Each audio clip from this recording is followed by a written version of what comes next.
ಎಲ್ಲರಿಗೂ ನಮಸ್ಕಾರ. ಇವತ್ತು ನಾವು ಕೃಷಿಯಲ್ಲಿರೋ ಒಂದು ಸೀಕ್ರೆಟ್ ಪವರ್ ಬಗ್ಗೆ ಮಾತಾಡೋಣ. ಅದೇ ಕೀಲೇಷನ್.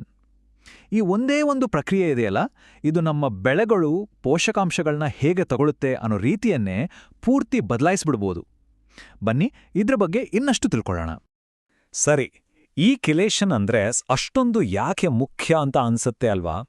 ಅದನ್ನ ಅರ್ಥ ಮಾಡ್ಕೋಬೇಕಂದ್ರೆ ಮೊದಲು ನಾವು ರೈತರು ಫೇಸ್ ಮಾಡೋ ಒಂದು ದೊಡ್ಡ ಪ್ರಾಬ್ಲಮ್ ಬಗ್ಗೆ ತಿಳ್ಕೋಬೇಕು. ಆ ಸಮಸ್ಯೆನೇ ಪೋಷಕಾಂಶಗಳ ಲಾಕಪ್ ಸಮಸ್ಯೆ. ನೋಡಿ, ಇದೊಂದು ಕೇಳೋಕೆ ಸ್ವಲ್ಪ ವಿಚಿತ್ರ ಅನಿಸ್ಬೋದು, ಆದ್ರೆ ಇದು ನಿಜ. ಮಣ್ಣು ಪೂರ್ತಿ ಪೋಷಕಾಂಶಗಳಿಂದ ತುಂಬಿರುತ್ತೆ, ಆದರೂ ಗಿಡಗಳು ಮಾತ್ರ ಯಾಕೆ ಸರಿಯಾಗಿ ಬೆಳೆಯಲ್ಲ, ಯಾಕೆ ಬಳಲ್ತವೆ? ಉತ್ತರ ತುಂಬಾ ಸಿಂಪಲ್. ಯಾಕಂದ್ರೆ ಆ ಪೋಷಕಾಂಶಗಳು ಗಿಡಗಳಿಗೆ ಸಿಗದೇ ಇರೋ ಹಾಗೆ ಲಾಕ್ ಆಗ್ಬಿಟ್ಟಿರುತ್ತೆ. ಅಂದ್ರೆ ಮಣ್ಣಲ್ಲಿ ಎಲ್ಲಾ ಇದ್ರೂ ಗಿಡಕ್ಕೆ ಮಾತ್ರ ಏನೂ ಸಿಗಲ್ಲ, ಇದ್ದೂ ಇಲ್ಲದ ಹಾಗೆ. ಹಾಗಾದ್ರೆ ಈ ಥರ ಲಾಕ್ ಆಗಿರೋದನ್ನ ಓಪನ್ ಮಾಡೋಕೆ ಏನಾದ್ರೂ ಮಾಸ್ಟರ್ ಕೀ ಇದೆಯಾ ಅಂತ ಕೇಳಿದ್ರೆ ಖಂಡಿತ ಇದೆ. ಅದೇ ಕೀಯ ಹೆಸರು ಕೀಲೇಷನ್. ಇದೊಂದು ಅದ್ಭುತವಾದ ಪ್ರಕ್ರಿಯೆ. ಇದು ಲಾಕ್ ಆಗಿರೋ ಪೋಷಕಾಂಶಗಳನ್ನ ಗಿಡಗಳಿಗೆ ಸುಲಭವಾಗಿ ಸಿಗೋ ಹಾಗೆ ಮಾಡುತ್ತೆ. ಈ ಕೀಲೇಷನ್ ಅನ್ನೋ ಪದ ಬಂದಿದ್ದೇ ಒಂದು ಇಂಟ್ರೆಸ್ಟಿಂಗ್ ಕಥೆ. ಇದು ಗ್ರೀಕ್ ಭಾಷೆಯ ಚೆಲೆ ಅನ್ನೋ ಪದದಿಂದ ಬಂದಿದೆ. ಚೆಲೆ ಅಂದ್ರೆ ಪಂಜ. ಯಾಕಂದ್ರೆ ಕೀಲೇಟಿಂಗ್ ಏಜೆಂಟ್ ಒಂದು ಪೋಷಕಾಂಶವನ್ನ ಒಂದು ಪಂಜ ಹೇಗೆ ಹಿಡಿದುಕೊಳ್ಳುತ್ತೋ ಹಾಗೆ ಭದ್ರವಾಗಿ ಹಿಡಿದುಕೊಂಡು ಬೇರೆ ರಾಸಾಯನಿಕಗಳ ದಾಳಿಯಿಂದ ಅದನ್ನ ಪ್ರೊಟೆಕ್ಟ್ ಮಾಡುತ್ತೆ. ಸಿಂಪಲ್ ಆಗಿ ಹೇಳೋದಾದ್ರೆ ಇದೊಂದು ಪರ್ಫೆಕ್ಟ್ ಬಾಡಿಗಾರ್ಡ್ ಇದ್ದಾಗೆ. ಸರಿ, ಇದರಿಂದ ಕೃಷಿ ಮಾಡೋವರಿಗೆ ರಿಯಾಲಿಟಿಯಾಗಿ ಏನು ಲಾಭ ಅಂತ ನೋಡೋದಾದ್ರೆ, ಕಬ್ಬಿಣ, ತಾಮ್ರ, ಜತು, ಮ್ಯಾಂಗನೀಸ್ ಈ ಥರದ ಅತ್ಯಮೂಲ್ಯ ಸೂಕ್ಷ್ಮ ಪೋಷಕಾಂಶಗಳಿದೆಯಲ್ಲ, ಇವೆಲ್ಲವನ್ನೂ ಗಿಡಗಳು ತುಂಬ ಸುಲಭವಾಗಿ ಹೀರ್ಕೊಳ್ಳೋ ಹಾಗೆ ಈ ಕೀಲೇಷನ್ ಮಾಡುತ್ತೆ. ಇದರ ನೇರ ಪರಿಣಾಮ ಏನು? ಖಂಡಿತವಾಗಿಯೂ ಆರೋಗ್ಯಕರ ಬೆಳೆ ಮತ್ತು ಜಾಸ್ತಿ ಇಳುವರಿ. ಆದರೆ ಈ ಮಾಸ್ಟರ್ ಕೀ ಏನಿದೆಯಲ್ಲ, ಇದು ಒಂದೇ ಥರ ಇರಲ್ಲ. ಇದರಲ್ಲಿ ತುಂಬಾ ವಿಧಗಳಿವೆ. ಪ್ರತಿಯೊಂದು ಕೀಲೇಟಿಂಗ್ ಏಜೆಂಟ್ಗೂ ತನ್ನದೇ ಆದ ಸ್ಪೆಷಲ್ ಪವರ್ ಇದೆ. ಸರಿ, ಹಾಗಾದ್ರೆ ಅವು ಯಾವ್ಯಾವು ಅಂತೆ ಒಂದೊಂದಾಗಿ ನೋಡೋಣ ಬನ್ನಿ. ಮೊದಲನೇದಾಗಿ ಸಿಟ್ರಿಕ್ ಕೀಲೇಟ್ಸ್ಗಳು. ಇವು ನಮಗೆ ಹಣ್ಣು, ತರಕಾರಿಗಳಲ್ಲಿ ಸಿಗುವ ಸಿಟ್ರಿಕ್ ಆಸಿಡಿಂದಾನೇ ಬರೋದು. ಸೊ ಇದೊಂದು ಸಂಪೂರ್ಣ ನೈಸರ್ಗಿಕ ಆಯ್ಕೆ.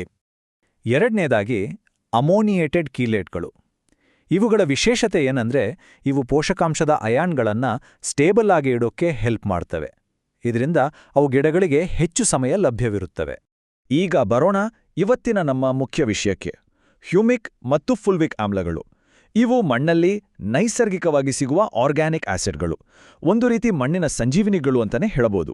ಇವುಗಳ ಬಗ್ಗೆ ನಾವು ಸ್ವಲ್ಪ ಜಾಸ್ತಿ ಗಮನ ಕೊಡಬೇಕು, ಯಾಕಂದ್ರೆ ಇವುಗಳ ಕೆಲಸ ಅಷ್ಟೊಂದು ದೊಡ್ಡದು. ಮತ್ತು ಕೊನೆಯದಾಗಿ EDTA.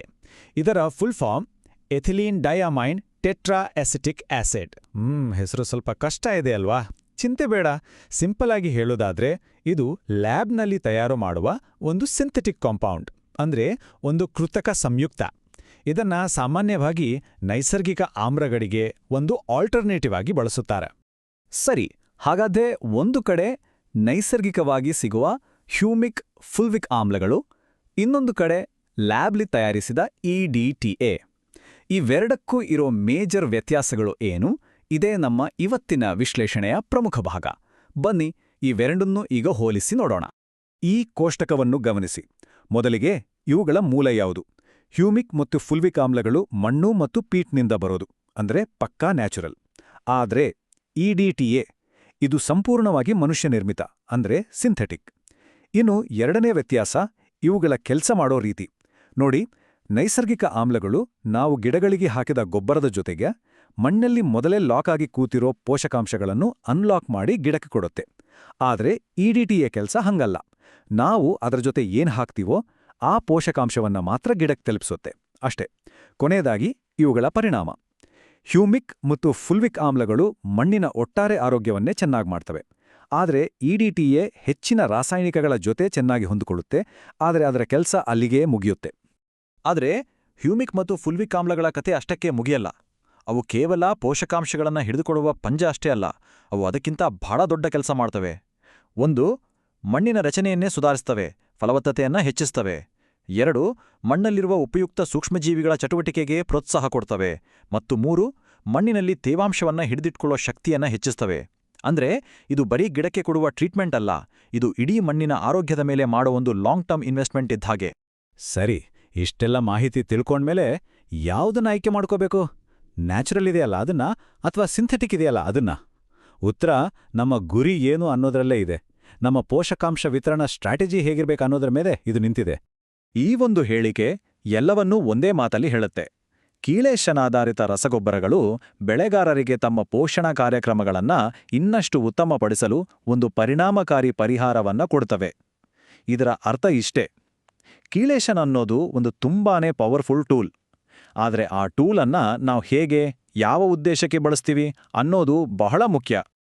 ಹಾಗಾದ್ರೆ ಕೊನೆಯದಾಗಿ ನಾವು ನಮಗೆ ಕೇಳ್ಕೊಳ್ಬೇಕಾದ ಪ್ರಶ್ನೆ ಇದು: ನಮ್ಮ ಪ್ರಾಥಮಿಕ ಗುರಿ ಏನು? ಯಾವುದೋ ಒಂದು ನಿರ್ದಿಷ್ಟ ಪೋಷಕಾಂಶವನ್ನ ತಕ್ಷಣಕ್ಕೆ ಗಿಡಕ್ಕೆ ತಲುಪಿಸುವುದೇ, ಅಥವಾ ದೀರ್ಘಕಾಲದ ಸಮಗ್ರವಾದ ಮಣ್ಣಿನ ಆರೋಗ್ಯವನ್ನೇ ನಿರ್ಮಾಣ ಮಾಡೋದೇ? ಈ ಪ್ರಶ್ನೆಗೆ ನಾವು ಕೊಡೋ ಉತ್ತರವೇ ನಮಗೆ ಯಾವುದು ಸರಿ ಎಂಬುದನ್ನು ನಿರ್ಧರಿಸುತ್ತೆ. ಇದರ ಬಗ್ಗೆ ಯೋಚನೆ ಮಾಡಿ. ಮತ್ತೊಂದು ವಿಶ್ಲೇಷಣೆಯೊಂದಿಗೆ ಮತ್ತೆ ಭೇಟಿಯಾಗೋಣ.